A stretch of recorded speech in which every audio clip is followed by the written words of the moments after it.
Hi, my name is Heather Neal. I am a partner with the law firm of Renault Cook, Drury Mazeros in Phoenix, Arizona. My specialty is med-mal, medical malpractice defense. I've been with the firm for about 10 years, and prior to that I did a little bit of plaintiff's work. So today we're going to talk to you, or at least I'm going to start talking to you, about civil pleadings and motions. So let's go ahead and start. So first we're going to start out with kind of an overview of process and procedures with respect to drafting civil pleadings. The first thing that you want to consider when you are drafting a pleading is whether or not you're in federal or state court, because that's going to depend on what kind of rules of procedure you're going to consider. Obviously, if you're in state court, the civil procedures of your particular state are going to apply and be your guide when you are sitting down to draft that pleading. If you are in federal court, obviously the federal civil rules of procedure are going to control. And today, when we talk about these different rules and pleadings and motions, etc., I'm going to be referring to the federal rules of civil procedure for a couple of reasons. Number one, I practice in the state of Arizona, so I tend to focus on most of my litigations in state court. I don't want to focus on one particular state, which mine would be Arizona. So I'm going to try to refer to federal rules of civil procedure. And the other reason I do that is because most of the states have adopted some form of the federal rules of civil procedure with respect to their own state rules. So it's kind of a nice guideline to look at when we're talking about a national standard. The other thing that I think a lot of people don't consider when they are drafting a pleading are the local rules. There are local rules for both state courts and federal courts, which you will find nowadays. You can find them online. You can go to a Westlaw or LexisNexis, what have you. You can also just go on and Google rules. You can probably find it for free. But a lot of the local rules will tell you specific requirements that you need to follow with respect to that particular local jurisdiction. So don't overlook those, whether or not you're in state court or you're in federal court. You also want to consider other applicable rules and statutes. And what I mean by that is when you identify your cause of action, there's going to be some kind of basis for that cause of action, whether it be a statute, a rule, and if you are considering that, you need to look at the specific statutes to see what requirements may be there when you are sitting down to draft that pleading. And what I like to use, since I do medical malpractice, I'll use a med-mal statute, for instance. In Arizona, there's a medical malpractice statute that specifically states what the requirements are to file a medical malpractice claim, what you have to prove. So, for instance, if I'm going to sit down and draft a complaint, which we'll talk about here in a little bit, I want to make sure that I know what that statute specifically says and what I have to prove in order to make sure that all of that information is in my complaint. Because if I don't do that, then it could potentially be dismissed via a dispositive motion, which we'll also talk about in a little bit. Another thing to consider are regulations, and again, I will use a medical malpractice reference. If there's a regulation, for instance, a physician, physicians are regulated by regulations in the state of Arizona, as many other states are. I want to make sure that if there's a particular regulation that I'm arguing was not met, that that information is in my complaint. Or vice versa, if I'm filing my answer, I want to look at that regulation to see if the requirements were met so that I know what to put in my answer. So those are the kinds of things that when you are sitting down and identifying your cause of action, these are the kinds of things that you want to look at before you file your pleading. Again, read the statutes and the regulations to determine whether or not there might be additional requirements that may apply. The one thing I think a lot of people also overlook are the comments. When you read the rules and some statutes, even regulations, once you read it through it, often there are comments that go along with that. And that can really be a nugget of really good information to give you some background about maybe why the rule was enacted, what the purpose was. And that is something else that you can add to your pleading or motion, if that's what you're drafting, to bolster your position. So don't overlook those comments because sometimes you can find some really good stuff in there.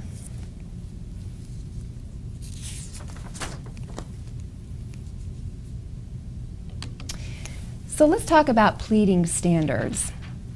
And what I mean by pleading standards is, what do I need to do to make sure that it complies with the rules? Again, you want to consider your applicable standards depending on what pleading you're drafting. Are you looking at a rule? Are you looking at a statute? Are you looking at a regulation? That's going to depend on what standard you're going to use. The one rule that is very important is Rule 11. And Rule 11 has to do with signing pleadings, motions, and other papers, and representations to the court. And what I mean by representations to the court is that everything that you file, everything that you submit to the court or tribunal, you may see that term used in some of the rules, is a representation to the court. And ethically, everything that you represent to the court should be based on a good faith basis. And Jim's going to talk more about the ethics portion here in a little bit. But I wanted to bring up Rule 11 initially because that should be the first thing that you think of before filing your pleading. So if you are in a plaintiff's firm and you are going to file a complaint, the first thing that you should think of before you file that pleading is, do I have a good faith basis to file this complaint?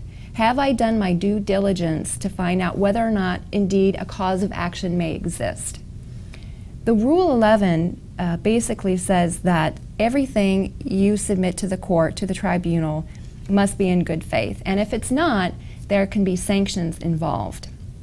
And I haven't put the entire language of Rule 11 here in the PowerPoint, but the one section that I think is very important to remember, and I've quoted it here, it says the court may impose an appropriate sanction on any attorney, law firm, or party that violated the rule.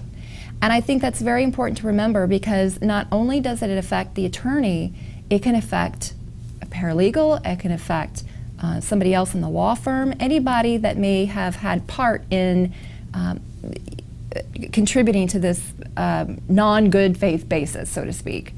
The other thing that I think is really important to remember is it can also apply to a party defendant, a party plaintiff. And what I mean by that is if you know that your client has provided you with inaccurate information, yet you use that information and you file a pleading, not only could you be in trouble, but your client could be in trouble. And when I talk about sanctions, it could be a monetary sanction, it could be a sanction that involves getting the pleading struck. So there are a lot of different sanctions that can go with violation of this rule. So it's a very important rule to consider, not only from the sanction standpoint, but also from an ethical standpoint. You know, you could have, your attorney could have a bar complaint against them. So there are a lot of different things that go along with this. So, long story short, if you are on the plaintiff side, make sure you do your due diligence in filing that pleading, filing that complaint. And on the other hand, if you're filing an answer or you're responding to the complaint, make sure that you have the appropriate information to whether or not deny the allegations or set forth additional allegations in your answer.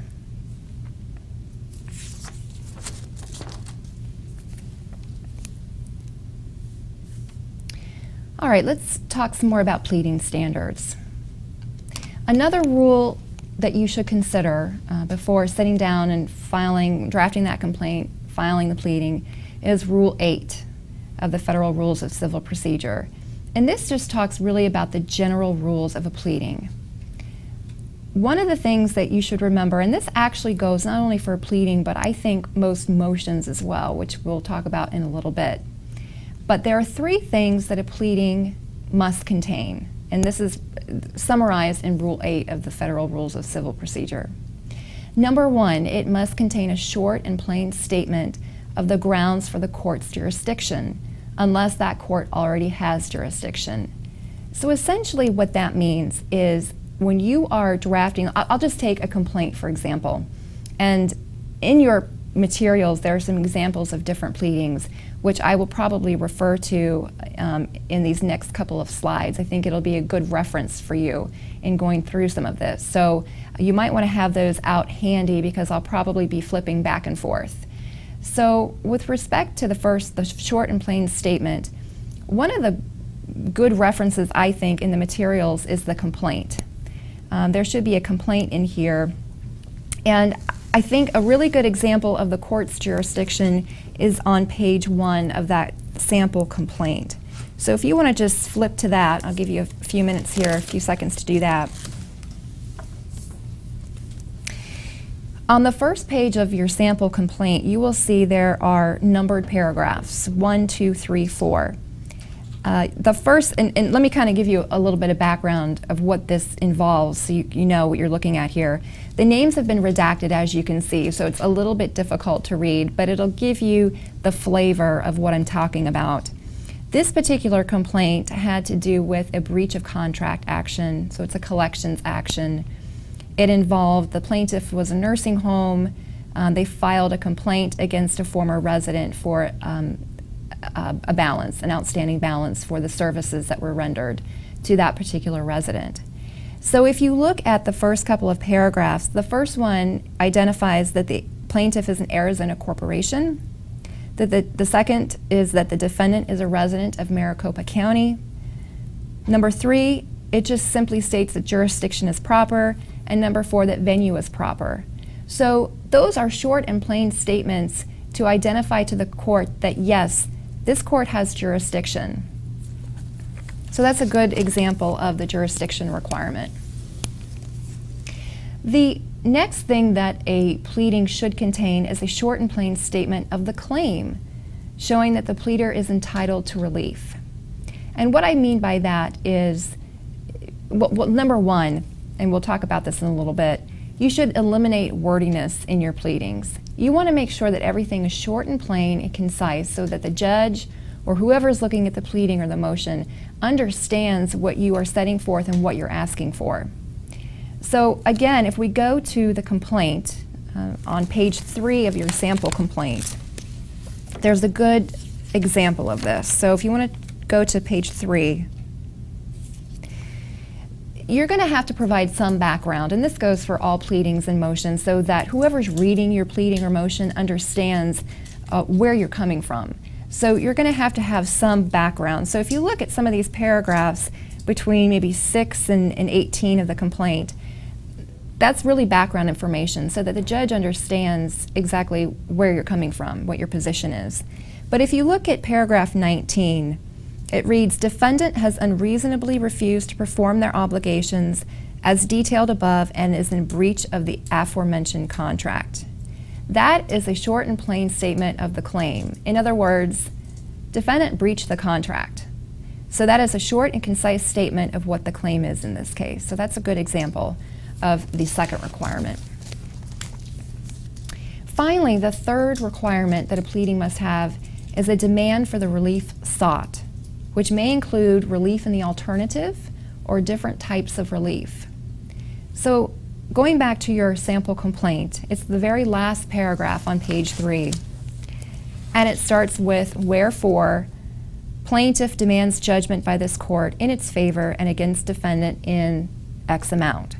So that's your prayer for relief. You're telling the court what you want, and you want to make sure that that's concise because the court doesn't have a lot of time to read all of these motions and pleadings. So they want to go right to the meat and they want to know what you want. So make sure that that's very clear and concise. And here in this sample complaint, it specifically sets forth the amount that they're seeking and what kind of relief they're seeking. Alternative relief is something where you can ask for one thing, but in the alternative, you can ask for another. So for instance, you can ask for the relief that you want from the court, but if you think that maybe the court's not going to buy it, you can then put an alternative request for relief in there. So in other words, hey court, this is what I want, but if you're not willing to give it to me, I want this relief instead. So you can plead in the alternative, and that's what that means.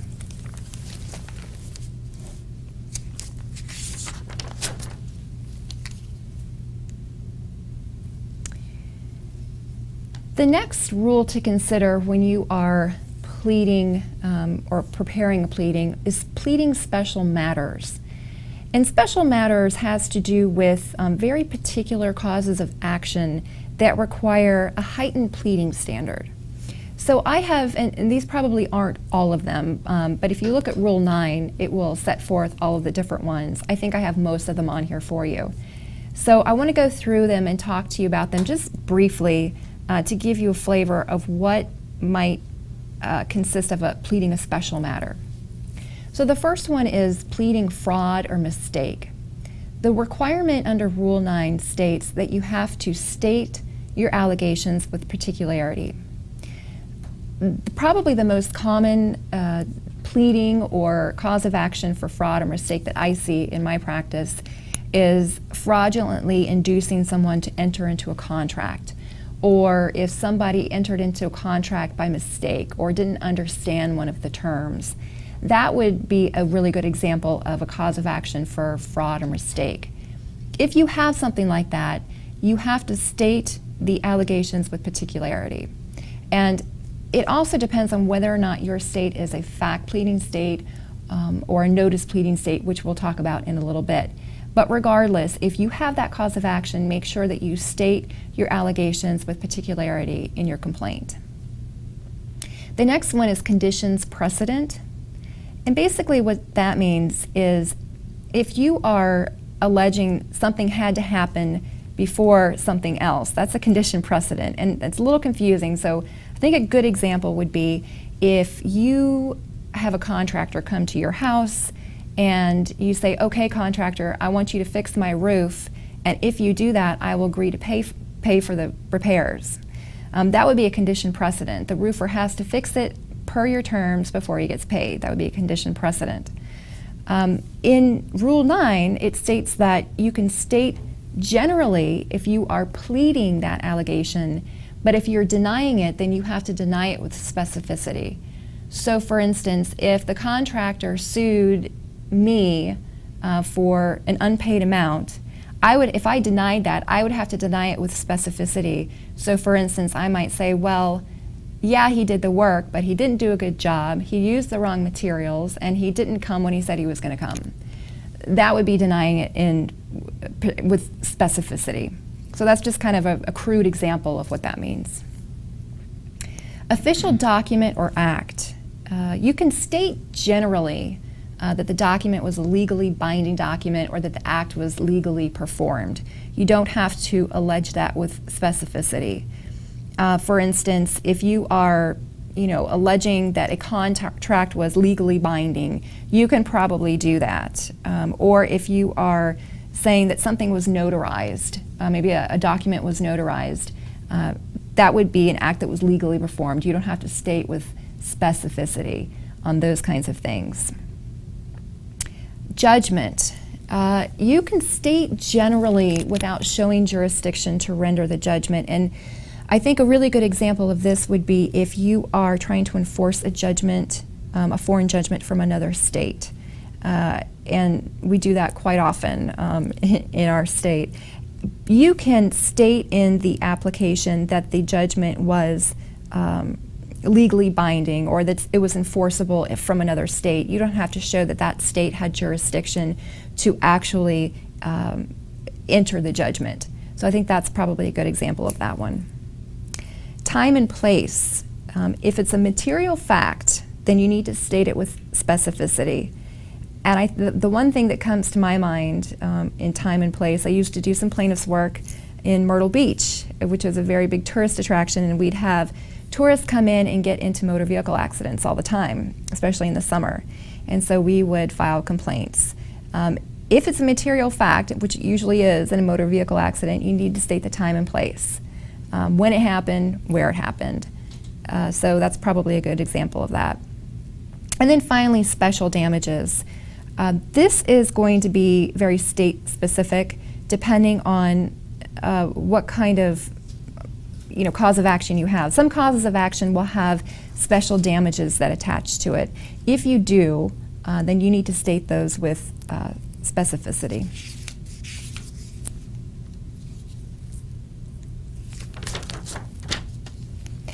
Okay, let's talk about formatting requirements.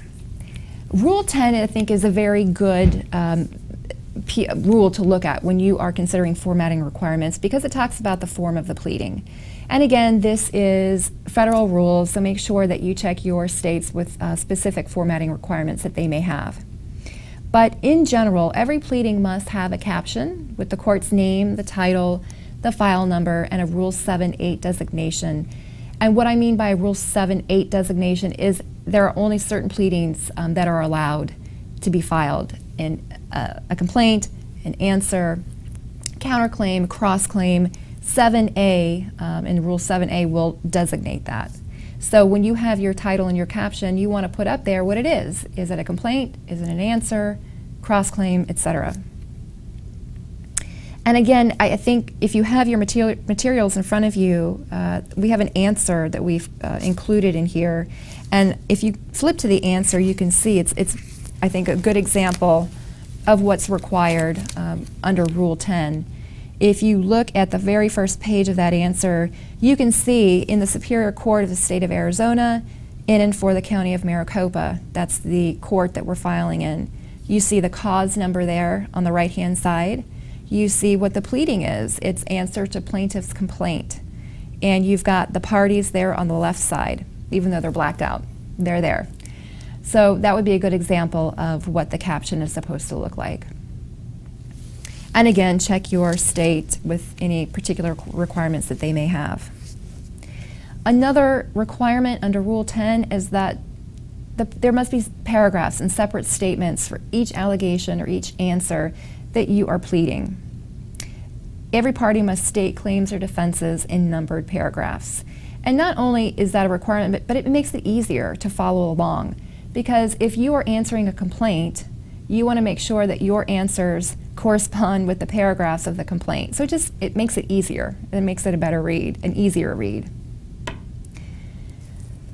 Adoption by reference.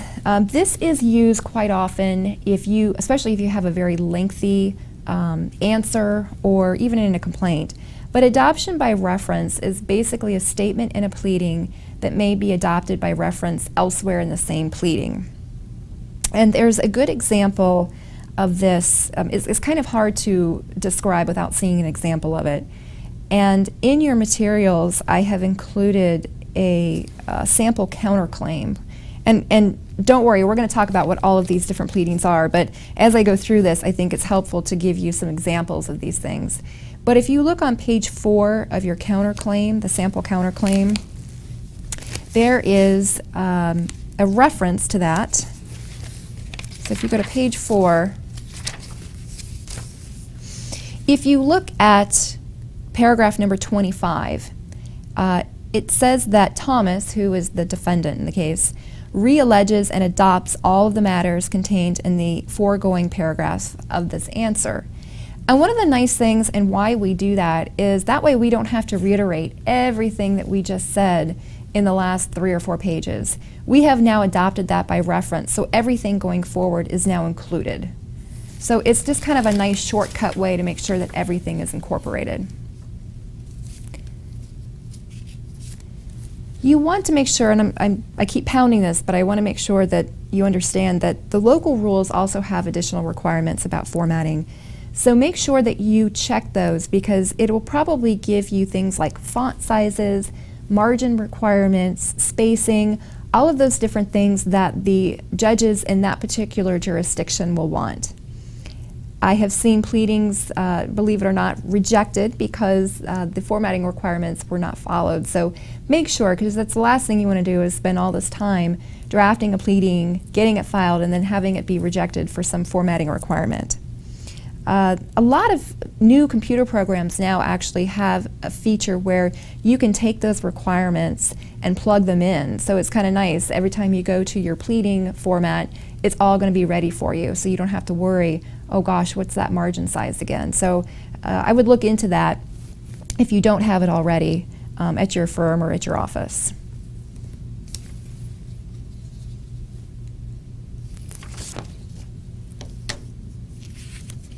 All right, so complaint dismissal for insufficient pleading.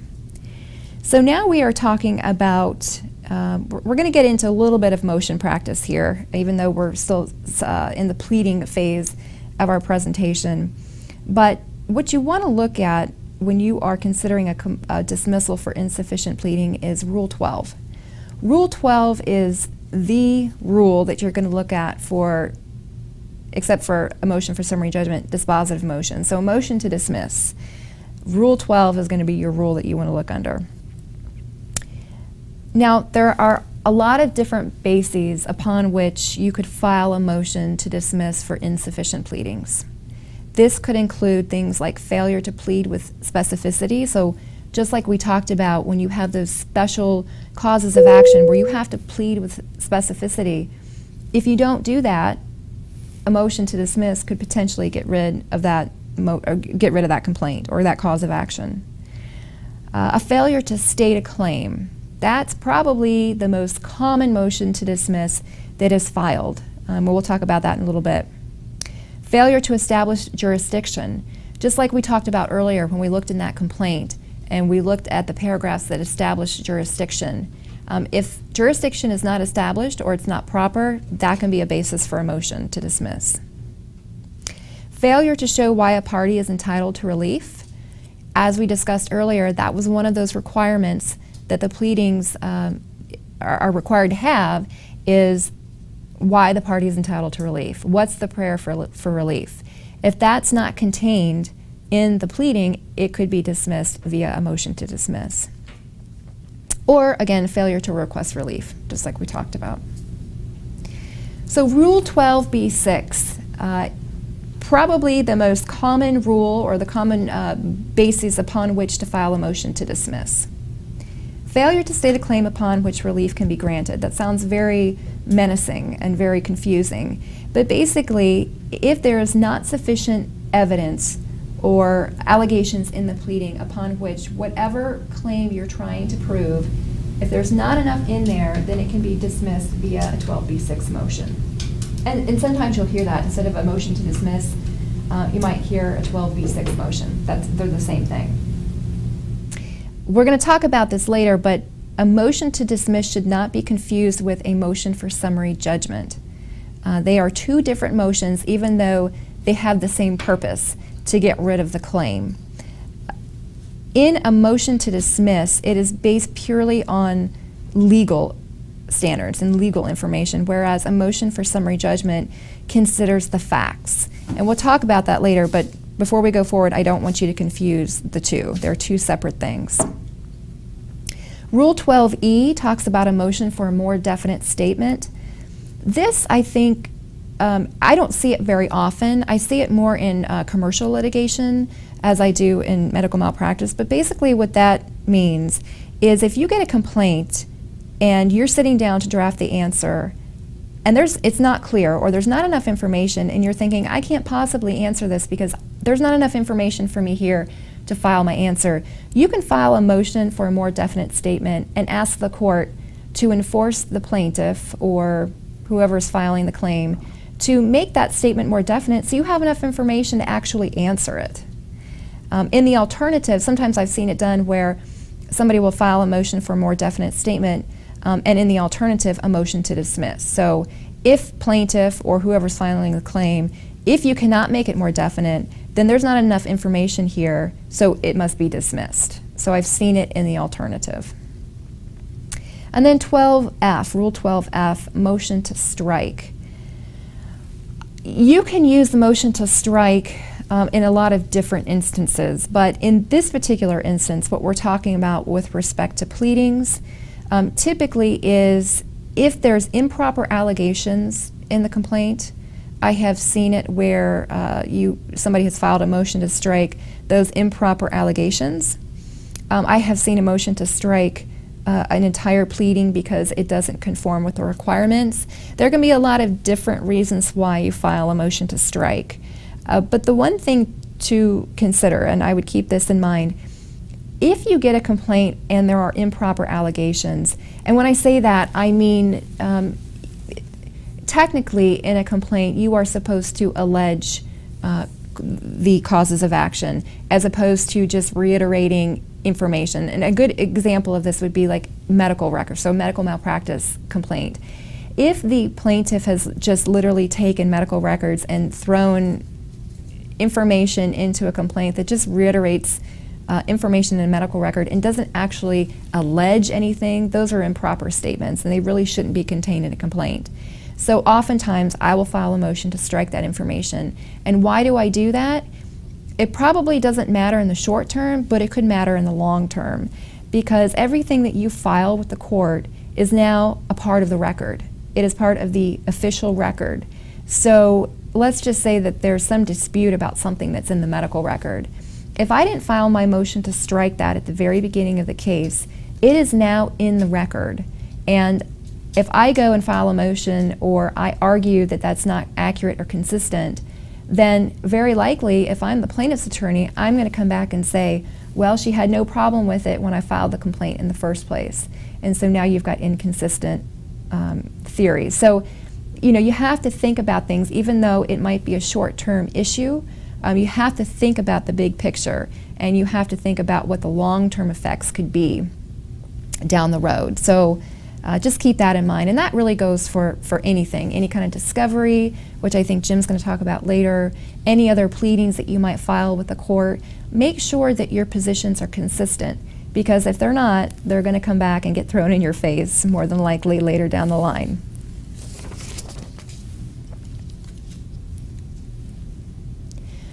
Okay, so let's talk about the differences between some different pleadings: the complaint, the demurrer, answer, cross-complaint, and counterclaim.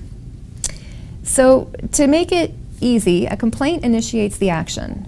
And I have included, as we've talked about before here today, I've included a sample complaint in the materials for you to take a look at. And I think we already talked about what it was, but just to give you some background, again, it was a breach of contract complaint that was filed, a collections action, essentially. So I won't go through, we don't have time to go through all of these pleadings, but take a good look at it. I think it's a very simple sample complaint that gives you a good guideline of what needs to be included. Now, this is a very simple claim. It contains one claim. You can have complaints that contain many causes of action. I've seen some that contain up to 12 causes of action. So, you know, that's just a very simple complaint for you to look at, but obviously it can be more involved if you have a very complex case. A demurrer is not commonly used in a lot of states. The one state that I have seen it still prevalent is the state of California. Essentially, a demurrer is kind of an older version of a motion to dismiss, and it's only used in only certain jurisdictions.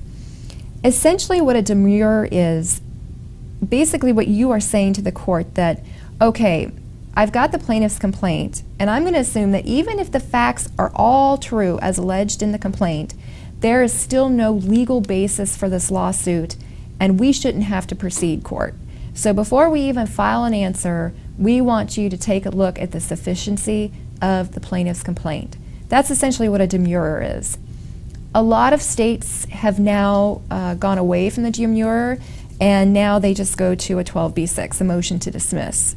I have included a copy, and I will come clean. I actually got this off the internet because we don't do demurrers in Arizona. This is the demurrer that I have included in your materials is a copy from the Superior Court of California, County of Los Angeles. And it's actually a pretty lengthy one, but if you look through it, you will see a lot of similarities to a motion to dismiss. It's just a little bit different. And again, I don't think a lot of jurisdictions use the demurrer anymore, but the sample in your materials will at least give you a good idea of what it consists of. An answer is a responsive pleading to a complaint or a claim. And the one thing that you have to keep in mind is sometimes you may not want to file an answer right away. As we talked about earlier, if there are jurisdiction issues, if there are other bases upon which you can file a motion to dismiss the complaint, or other issues, and obviously you want to consult with your attorney about this, but you may not want to file an answer right away or you could waive jurisdiction. You could waive your jurisdiction defense. So a good example of this would be, let's just say that the complaint is filed and there's a lack of subject matter jurisdiction or personal jurisdiction. Before I file my answer, I may want to try to file a motion to dismiss and argue that the court doesn't have jurisdiction, and then say something to the effect of, without waiving our jurisdiction defense, I'm filing this motion to dismiss, or potentially change jurisdiction or venue or what have you. But in any event, make sure that before you file your answer, there aren't any basis to file a motion to dismiss first. The other thing to keep in mind when you are filing your answer is affirmative defenses. And what I mean by that, there are certain defenses that you must include in your initial response of pleading, or they are waived forever. And what I typically do is, 2 years down the road, you may think of a defense, or there might be evidence that comes forth to suggest that an affirmative defense should apply. So what I typically do, when you're filing your answer, you may not know what's going to happen 2 years down the road. So what I typically do is include all of my affirmative defenses in my answer, just to make sure, because I don't want any of those to be waived. And there is a list of affirmative defenses. Actually, if you look at the answer in your packet materials here, there's a good example of what I mean by that. And it's at the very last couple of pages. This answer, just so you know, was a medical malpractice action, and the plaintiffs were husband and wife. We represented an acute rehab facility, and this the med mal action was, the allegation at least, was an overdose of a particular medication. So that gives you some background. But if you look at the last couple of pages, it will include our affirmative defenses, and on page 5 and 6 specifically. So paragraph 10 is a great example. Basically what I say is, any additional affirmative defenses that are set forth in Rule 8 or 12. So in instance, I'm basically saying I'm reserving my right to argue any affirmative defenses down the line if I have to. Sometimes the plaintiff's attorney will come back and say, hey, you can't just stick everything in there, you need to make it more specific, but I haven't really dealt with that issue in a long time. So what I would suggest is include every affirmative defenses that you can imagine, because you don't want to waive those.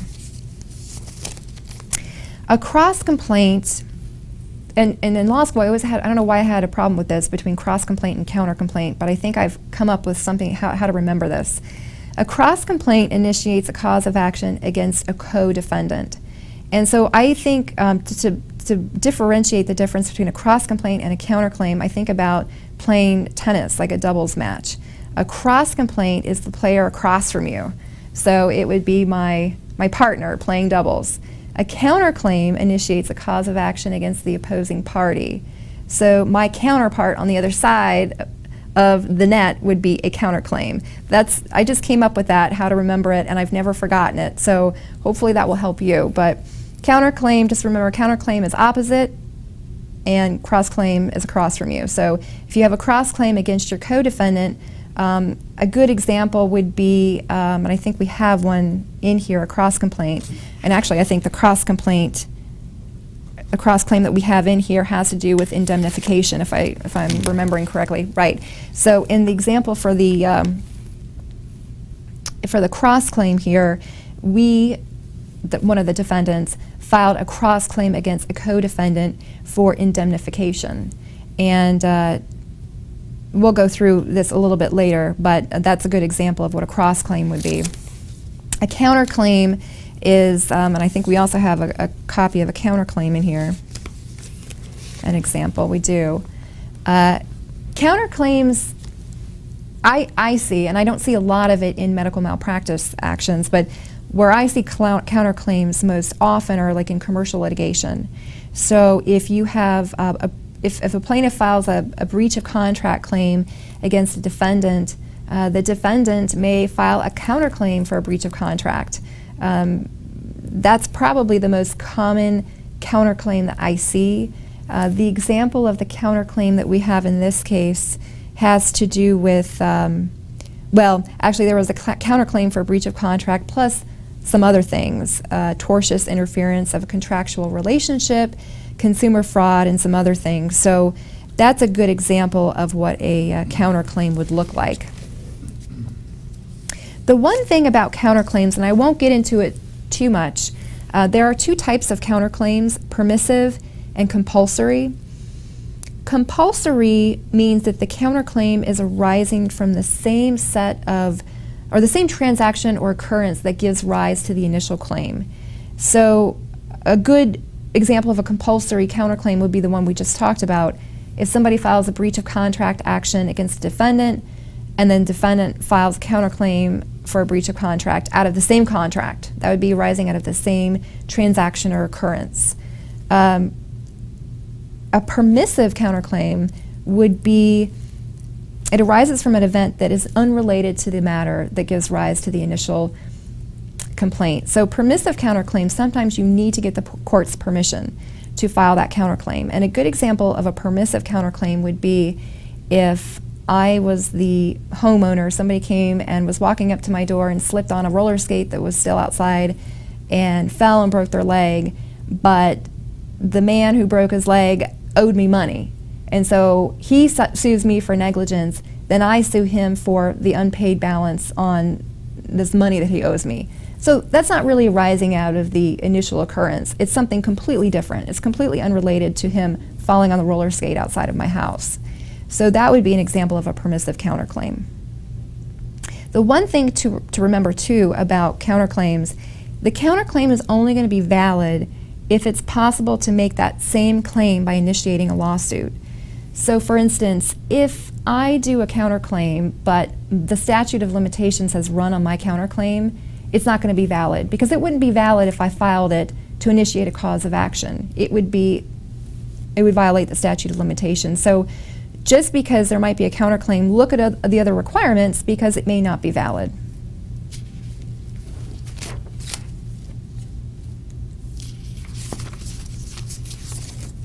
All right, drafting the pleading. First, you want to consider who the parties involved. You may have the plaintiff, the defendant, you can have co-plaintiffs, co-defendants, personal representative, statutory beneficiaries, which can be tricky, we'll talk about that, guardian ad litem, or conservator. Those are just examples of who parties may be. Statutory beneficiaries, one thing to keep in mind if you are filing a claim on behalf of a decedent, you have to have a personal representative of that estate who can file things. They have to have capacity to actually represent the estate. So you need a PR appointed.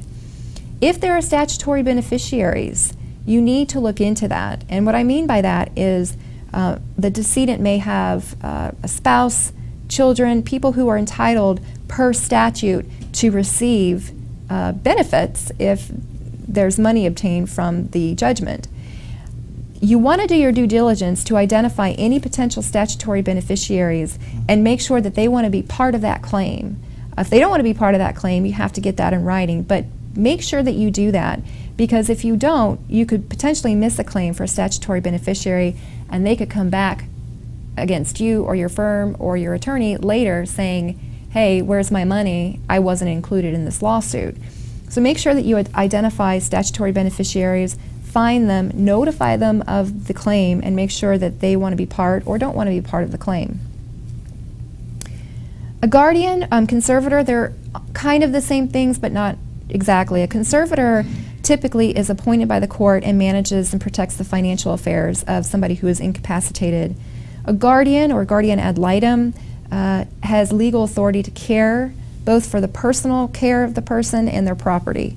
So those are both appointed by the court. They both have to have hearings to be appointed by the court, but those could be potential parties to a lawsuit.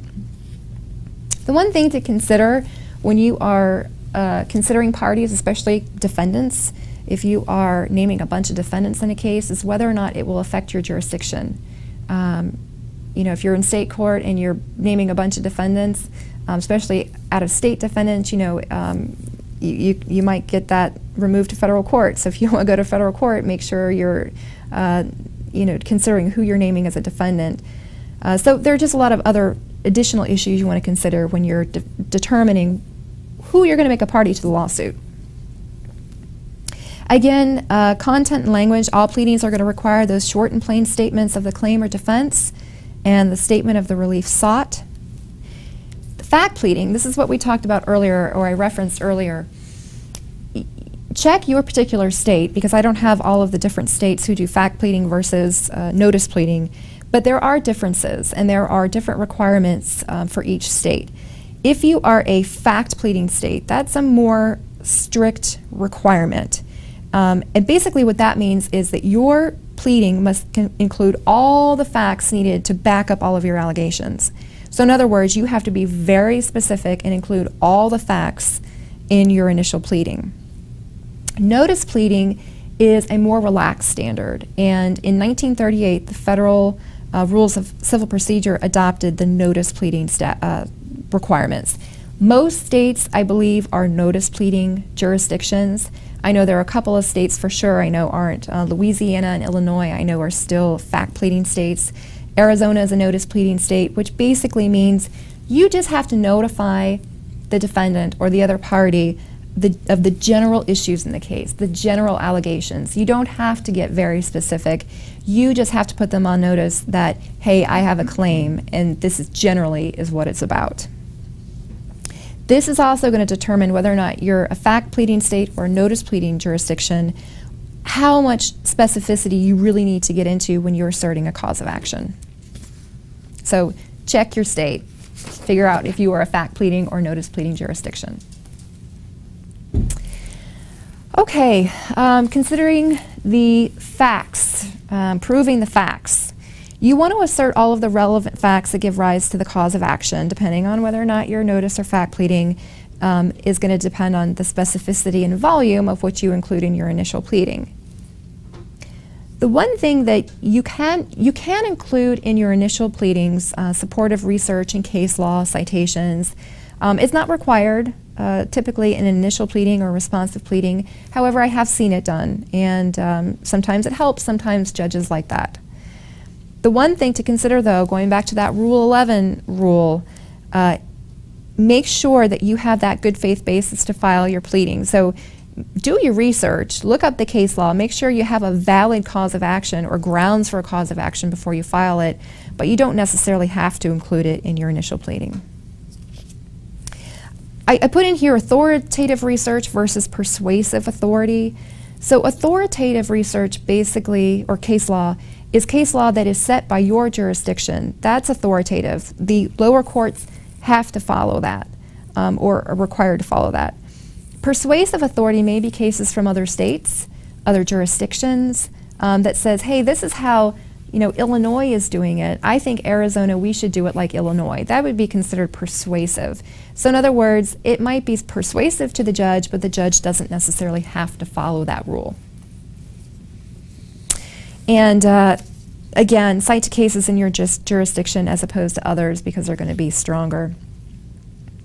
And I do have in here, if you want to see examples of that, refer to the sample of the motion to dismiss that is contained in your materials.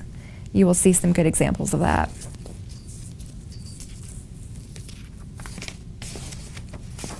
All right, so let's talk about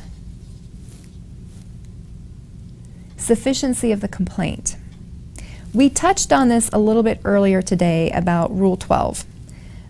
Your relief that you are going to be looking for to attack the sufficiency of the complaint will be contained in Rule 12. So let's talk about the different ways you can attack the complaint. Number one is lack of subject matter jurisdiction. Subject matter jurisdiction essentially means, does this court, you have to ask yourself, does this court have jurisdiction over this particular subject matter that I'm filing my complaint on or responding to? A good example would be if you are dealing with a bankruptcy issue, you obviously are not going to be filing something in state court. That's, the state court doesn't have that jurisdiction. You're going to be going to the bankruptcy court. That's a very crude example of subject matter jurisdiction, but you have to consider what the subject matter is and what court you should be filing it in. If you're in the wrong court and you're answering, then you can potentially attack the sufficiency of the complaint and say, court, you don't have jurisdiction to hear this matter, therefore it should be dismissed. Lack of personal jurisdiction is a little bit different. So we're not talking about the subject matter, we're talking about the parties. Whether or not the court has jurisdiction over that particular party, or if it's corporation, over that company. I think a good example of this would be if a plaintiff filed a complaint against, we'll just use a corporation, against a corporation, a company that doesn't do business in Arizona, doesn't have a building in Arizona, doesn't have any kind of contacts to Arizona. If I was in that position and the plaintiff filed that and that company was my client, I would file a motion to dismiss saying that there's no personal jurisdiction, that the Arizona courts don't have jurisdiction over that particular company, over that corporation, because they're not considered a resident of Arizona. And that's a whole nother, you could probably take a whole course on subject matter jurisdiction and personal jurisdiction, but these are just some crude examples of what they mean and things that you should consider in attacking the sufficiency of a complaint. Improper venue, this one I don't see very often because it's not really a strong motion to dismiss. You can file a motion on improper venue, which basically means, I'll give you an example, in Arizona we have about 6, 7 different counties. So if, I don't know, the motor vehicle accident happened in Pima County and the plaintiff filed the complaint in Maricopa County, I could move for a change of venue or file a motion for improper venue saying, you know, this really isn't the right county, it should be in Pima County, so I'm filing my motion to dismiss. More than likely, it would just get moved if the court decided to grant it. You know, you will see, especially with the Jody Arias trial, there was a, you know, a change, they want to do a change of venue. You might hear that on the news, a request for a change of venue to a different county because of all the publicity. So that would be a good example of changing venue, of changing the different county and getting it out to a different venue where maybe the jury wouldn't be so prejudiced.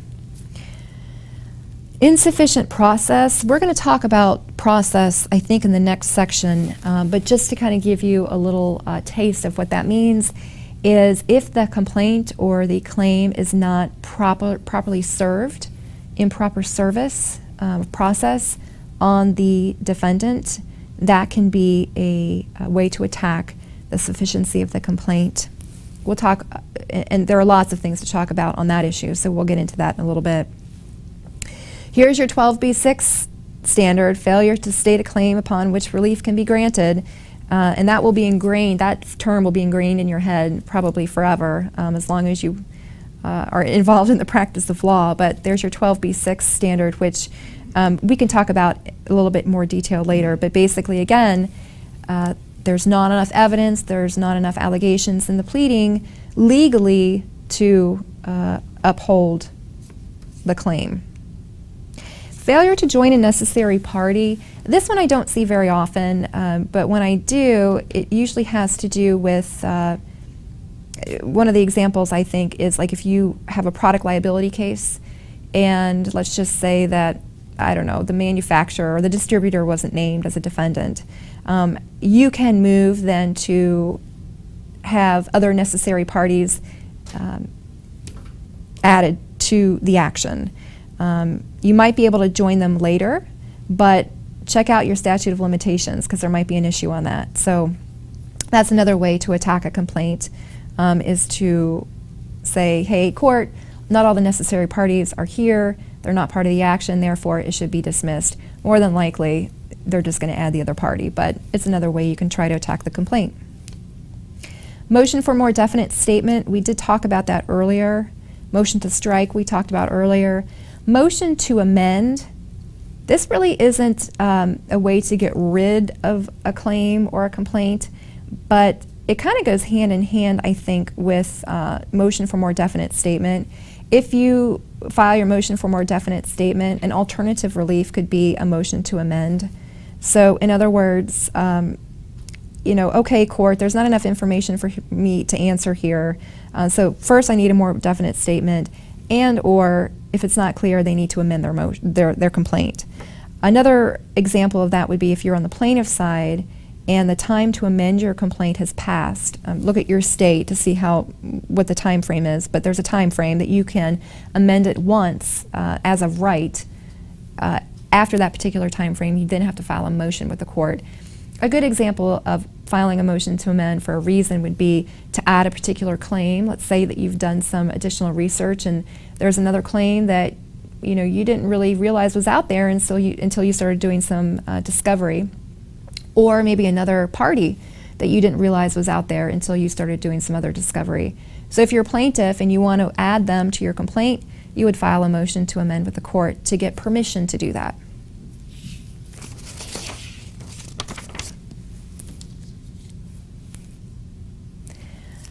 Okay, and to kind of wrap up this section, our last slide here, drafting defensive pleadings, demonstrating the plaintiff's faults.